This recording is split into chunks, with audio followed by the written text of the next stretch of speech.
إن الحمد لله نحمده ونستعينه ونستغفره ونعوذ بالله من شرور أنفسنا ومن سيئات أعمالنا من يهده الله فلا مضل له ومن يضلل فلا هادي له أشهد أن لا إله إلا الله وحده لا شريك له وأشهد أن محمدا عبده ورسوله يا أيها الذين آمنوا اتقوا الله حق تقاته ولا تموتن إلا وأنتم مسلمون يا أيها الناس اتقوا ربكم الذي خلقكم من نفس واحدة وخلق منها زوجها وبث منهما رجالا كثيرا ونساء واتقوا الله الذي تساءلون به والأرحام إن الله كان عليكم رقيبا يا أيها الذين آمنوا اتقوا الله وقولوا قولا سديدا يصلح لكم أعمالكم ويغفر لكم ذنوبكم ومن يطع الله ورسوله فقد فاز فوزا عظيما إن أصدق الحديث كتاب الله وخير الهدي هدي محمد عليه الصلاة والسلام وشر الأمور محدثاتها وكل محدثة بدعة وكل بدعة ضلالة وكل ضلالة في النار.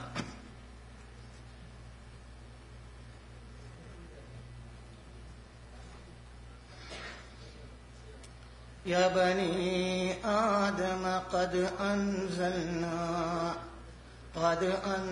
أنزلنا عليكم لباسا يواري سوآتكم وريشا ولباس التقوى ذلك خير ذلك من آيات الله لعلهم يذكرون. يا بني آدم لا يفتننكم الشيطان كما أخرج أبويكم من الجنة ينزع عنهما لباسهما ليريهما سوآتهما إنه يراكم هو وقبيله من حيث لا ترونهم إنا جعلنا الشياطين أولياء للذين لا يؤمنون. கண்ணியமிக்க பெரியோர்களே, அன்புள்ள சகோதரர்களே, இஸ்லாமிய அறிஞர்களே, தாய்மார்களே, சகோதரிகளே, குழந்தைகளே, உங்கள் அனைவர்களுக்கும் என்னுடைய அஸ்ஸலாமு அலைக்கும் வரஹ்மத்துல்லாஹி வபரகாத்துஹு. அருமை சகோதரர்களே, பெரியோர்களே, தக்வா, இதற்கு தமிழில் இறை அச்சம் என்று சொன்னார்கள். இறை அச்சம் என்பது ஹஷ்யத்துல்லாஹ், அல்லாஹ்வுடைய அச்சம். தக்வா என்பது ஒரு பெரிய ஒரு விஷயம், நீண்ட ஒரு விஷயம், பரந்த ஒரு விஷயம். குர்ஆனுடைய சூரத்துல் ஃபாத்திஹாவில் நாங்கள் ஒரு துஆவை ஓதுகின்றோம். பரலான கட்டாயமான எல்லா முஸ்லிம்களும் ஓத வேண்டிய ஒரு துஆ. அது ஓதார் ஒரு முஸ்லிம் தன்னை முஸ்லிம் என்று சொல்வதற்கு எந்த தகுதியும் லாயக்கும் இல்லாதவர் என்று. அது என்ன? இஹ்தின ஸிராத்தல் முஸ்தகீம் ஸிராத்தல் லதீன அன்அம்த அலைஹிம் கைரில் மக்தூபி அலைஹிம் வலத்தால்லீன். அதான் அந்த துஆ. அல்லாஹ்வே, எஜமானனே, எங்களை நேரான வழியில் நடாத்துவாக. அந்த நேரான வழி என்ன? அல்லதீன அன்அம்த அலைஹிம், உன்னுடைய நிஅமத், உன்னுடைய கடாட்சம், உன்னுடைய அருள் பெற்றவர்கள். எனவே எங்கே இருக்கிற அந்த நேரான வழி? எப்படி தெரிந்து கொள்கிறது? இந்த துஆவை கேட்டவுடனே ரப்புல் ஆலமீன் சுப்ஹானஹு வ தஆலா ஏற்றுக்கொண்டு சொல்லுகின்றான், அலிஃப் லாம் மீம் ஸாலிகல் கிதாப். அலிஃப் லாம் மீம், இதுதான் அந்த கிதாப். எந்த சுராத்தை, முஸ்தகீமான சுராத்தை, நேரான வழியை நீங்கள் என்னிடம் கேட்டீர்களோ, ஸாலிகல் கிதாப், இதுதான், இது அந்த கிதாபில் இருக்கிறது. என்ன இருக்கிறது? ஹுதன் லில் முத்தகீன், தக்வா உள்ள மக்களுக்கு அதுல ஹிதாயத் இருக்கிறது. எனவே யாருக்கும் தக்வாவை பற்றி எந்த விதமான சிக்கலும் பிரச்சனையும் இல்லாமல் ரப்புல் ஆலமீன் முதலாவது சூரத்துல் ஃபாத்திஹா குர்ஆனில் நுழைந்தீர்கள், நுழையும் போதே கேட்டீர்கள், எனக்கு நேரான வழியை காட்டு. அந்த நேரான வழி உன்னுடைய அருள், உன்னுடைய கடாட்சம், உன்னுடைய கருணை பெற்றவர்கள் சென்ற வழி என்று சொன்ன உடனே அல்லாஹ் ரப்புல் ஆலமீன் சொல்லுகின்றான், ஸாலிகல் கிதாப், நீ கேட்ட கிதாப், நீ கேட்ட வழி இங்கே இருக்கிறது. இதான் அந்த கிதாப். அதுல என்ன இருக்கிறது?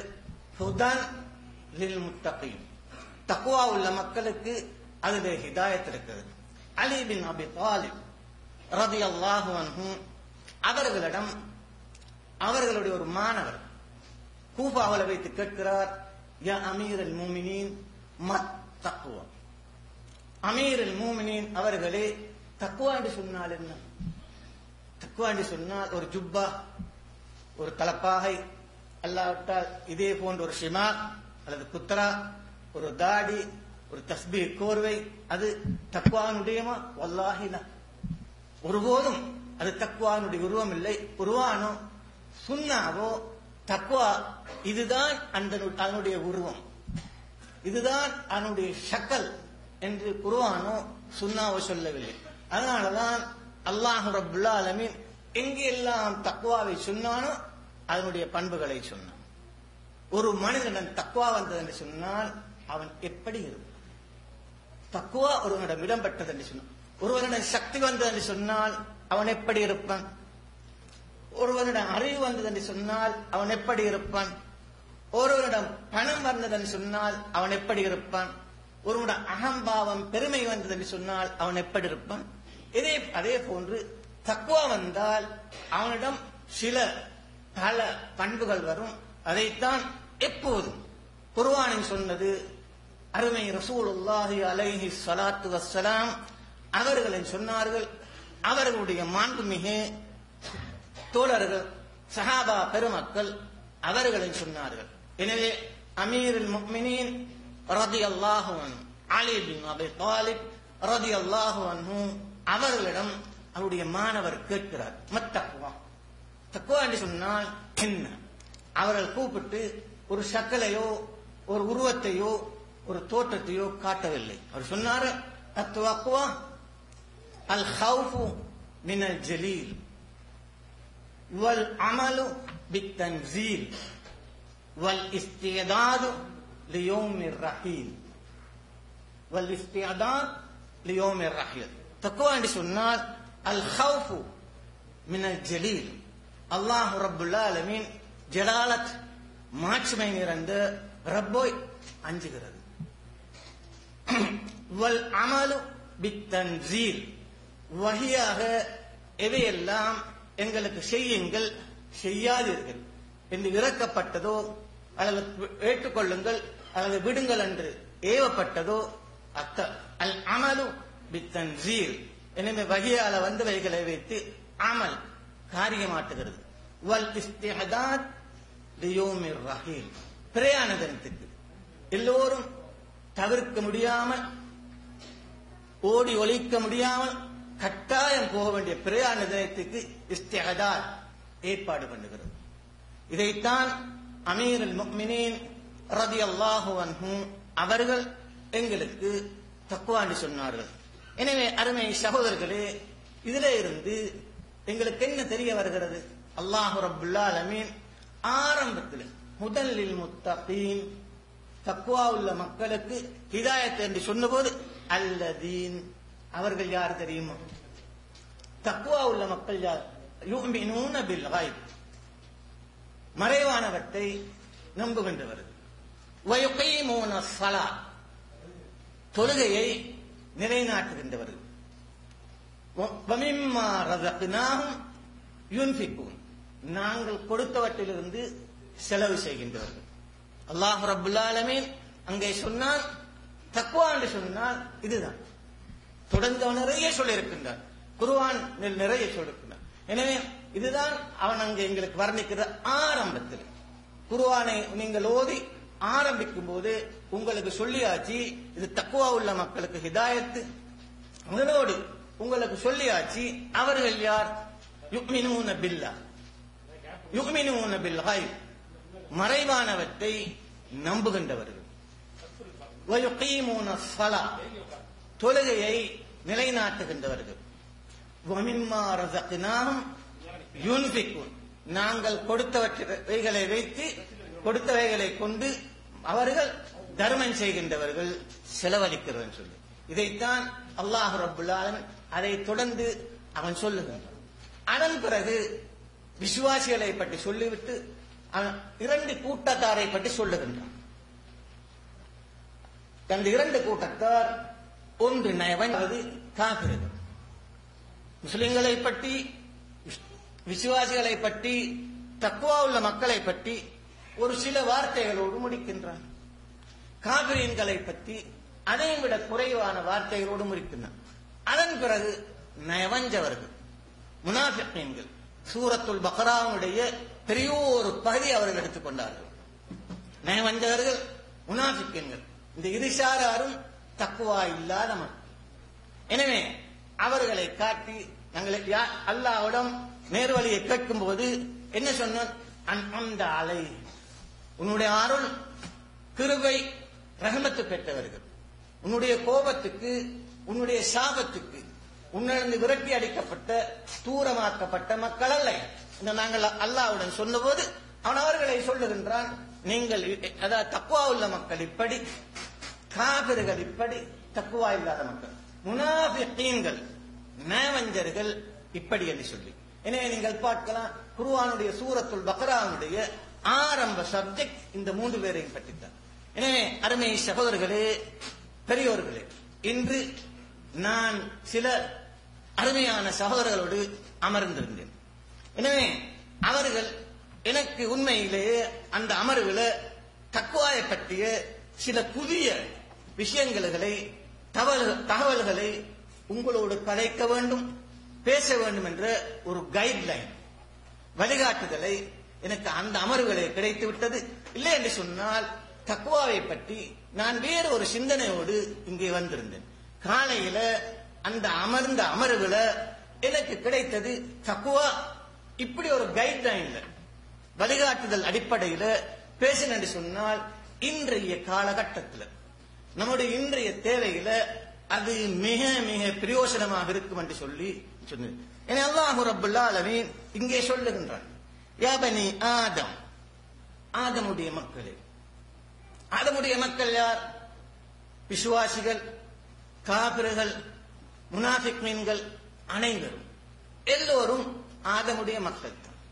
அவர்கள அதுல யாரும் எக்ஸெப்ஷன், இஸ்திஸ்னா, வேறுபாடு இல்லை, அனைவரும் ஆதமுடைய மக்கள். அல்லாஹ் தஆலா சொல்லுகின்றான், யா பனி ஆதம் கத் அன்ஸல்னா அலைக்கும் லிபாஸன் யுவாரி சௌஆத்திக்கும் வரீஷா. ஆதமுடைய மக்களே, நான் உங்களுக்கு உங்களுடைய மர்மஸ்தானங்களை, உங்களுடைய மறைவிடங்களை மறைத்துக் கொள்வதற்கு லிபாஸ், ஆடையை இறக்கி வைத்திருக்கின்றேன். வல்லாஹ், வானத்திலிருந்து யாருக்கும் ஆடை வரவில்லை, எங்கள் எல்லோருக்கும் தெரியும்.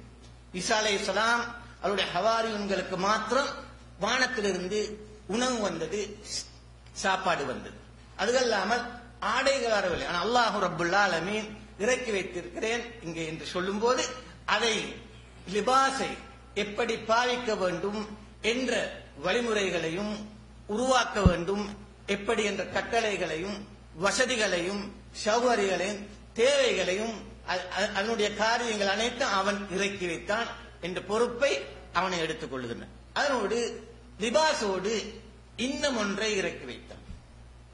அது என்ன? ரைஷா, உங்களை ஜோடித்துக் கொள்ளுகின்றது, உங்களை அளவுபடுத்திக் கொள்ளுகின்றது.